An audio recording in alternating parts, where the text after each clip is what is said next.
Hello friends, welcome back to our YouTube channel. आज हम करेंगे class 11 business studies chapter 4 forms of business organisation sole proprietorship के MCQs.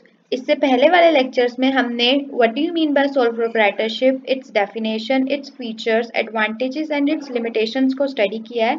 अगर अभी तक आपने वो लेक्चर्स नहीं देखे हैं तो प्लीज़ आप हमारे चैनल की प्लेलिस्ट में जाके वो लेक्चर्स देख लीजिए। उससे आपको एमसीक्यू समझने में और आसानी होगी। तो चलिए बिना देरी के हम अपने आज के लेक्चर को स्टार्ट करते हैं। पहला एमसीक्यू क्या कह रहा है?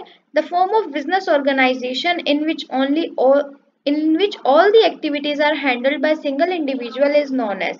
ऐसा फॉर्म ऑफ बिजनेस ऑर्गेनाइजेशन जिसमें सारी एक्टिविटी एक सिंगल इंडिविजुअल हैंडल करता है उसको क्या बोलते हैं? वो कौन सा फॉर्म ऑफ बिजनेस ऑर्गेनाइजेशन है? आपके ऑप्शंस हैं partnership form, sole proprietorship, joint Hindu family या नन ऑफ दिस। तो ऑब्वियसली हमने सोल प्रोप्राइटरशिप के प्रीवियस लेक्चर्स में पढ़ा है कि जो सिंगल बंदा सारी एक्टिविटीज हैंडल करता है, मैनेज करता है अपने बिजनेस को, वो किसके अंडर आती है? वो आती है सोल प्रोप्राइटरशिप के under.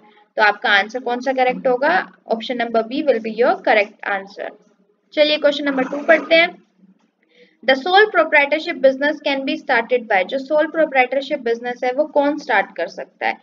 Option A at least 7 persons, option B any one person, option C at least 2 persons, option D at least 3 person।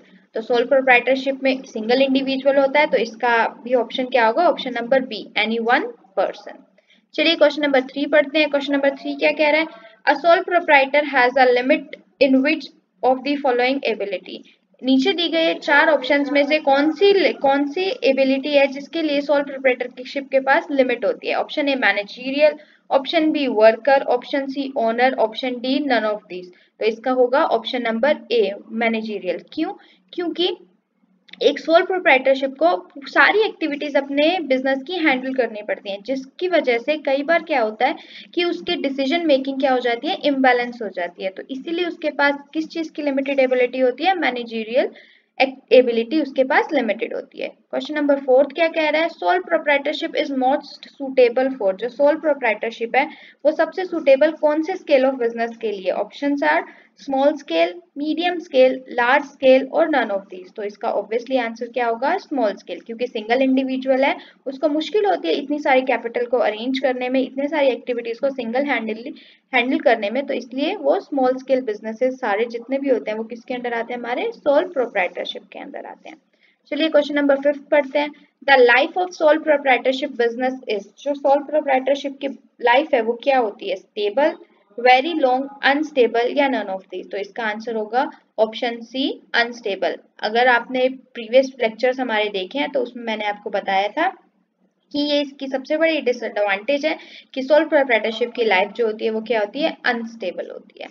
चलिए क्वेश्चन नंबर 6 पढ़ते हैं। क्वेश्चन नंबर 6 क्या कह रहा है? In which form of business there is no need to share profit. ऐसी कौन सी form of business है जिसमें हमें प्रॉफिट किसी और के साथ शेयर करना ही नहीं है? Options are option A sole proprietorship, option B partnership firm, option C both A and B या option D none of these. अब पार्टनरशिप फर्म की बात करें तो पार्टनरशिप फर्म में बहुत सारे पार्टनर, दो या दो से अधिक बंदे मिलके जो form of business organisation open करते हैं उसको हम बोलते हैं पार्टनरशिप फर्म। तो यहाँ पे क्या ऑप्शन होगा? ऑप्शन नंबर ए। क्योंकि वो सिंगल इंडिविजुअल है तो उसको अपने प्रॉफिट को किसी और के साथ शेयर करने की जरूरत नहीं है। जितना बड़ा वो रिस्क लेगा उतना ज्यादा उसको प्रॉफिट भी होगा। तो जितना भी बेनिफिट होगा उसके बिजनेस से वो सब किसकी पॉकेट में जाएगा? सिर्फ और सिर्फ the individual who is managing his business, उसी की पॉकेट में जाएगा। क्वेश्चन नंबर 7 क्या कह रहा है? A sole proprietor concern is free from regulation bye. जो सोल प्रोप्राइटरशिप होता है वो फ्री होती है रेगुलेशन। किन की रेगुलेशन से?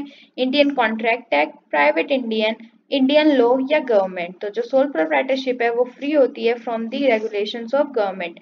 हमने प्रीवियस लेक्चर में पढ़ा था कि वो किसी भी गवर्नमेंट लॉ से बाउंड नहीं होते, ना ही उनको गवर्नमेंट फोर्स कर सकती है कि they have to show their accounts publicly. तो इसीलिए ये उसका क्या है? कंसर्न फ्री होती है ये रेगुलेशन से। क्वेश्चन नंबर 7 क्या कह रहा है? The reason for the end of the sole proprietorship can be. अब सोल प्रोप्राइटरशिप खत्म होने के क्या रीजन हो सकते हैं? Option A insolvency, option B death, option C bankruptcy, option D all of these.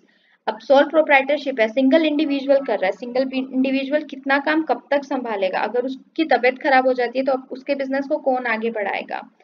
और अगर वो बैंक करप्ट हो जाता है, उसका बैंक बैलेंस एकदम जीरो हो जाता है, तो उसने जो लोन ले रखा है वो किससे पे ऑफ करेगा। तो ये सारे रीजंस की वजह से हमारे सोल प्रोप्राइटरशिप बिजनेस क्या हो सकता है, अफेक्ट हो सकता है। तो इसका ऑप्शन क्या होगा, option number D, all of these.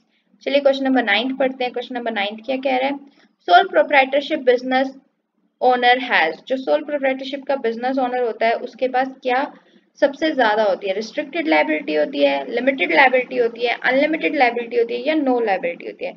तो जो सोल प्रोप्राइटरशिप होता है उसकी लायबिलिटी क्या होती है, अनलिमिटेड होती है। तो इसका ऑप्शन क्या होगा, option number C. Question number 10 क्या कह रहा है, क्वेश्चन नंबर 10 कह रहा है sole trade organisation is also called, जो सोल ट्रेड ऑर्गेनाइजेशन होती है जो हम पढ़ रहे हैं सोल प्रोप्राइटरशिप, उसको और क्या कहते हैं। Option are individual proprietorship, partnership, joint Hindu family, या ऑल ऑफ दिस। तो इसका ऑप्शन होगा option number A, individual proprietorship. क्यों, क्योंकि उसको एक सिंगल इंडिविजुअल मैनेज करता है, तो हम उसको इंडिविजुअल प्रोप्राइटरशिप भी बोल सकते हैं।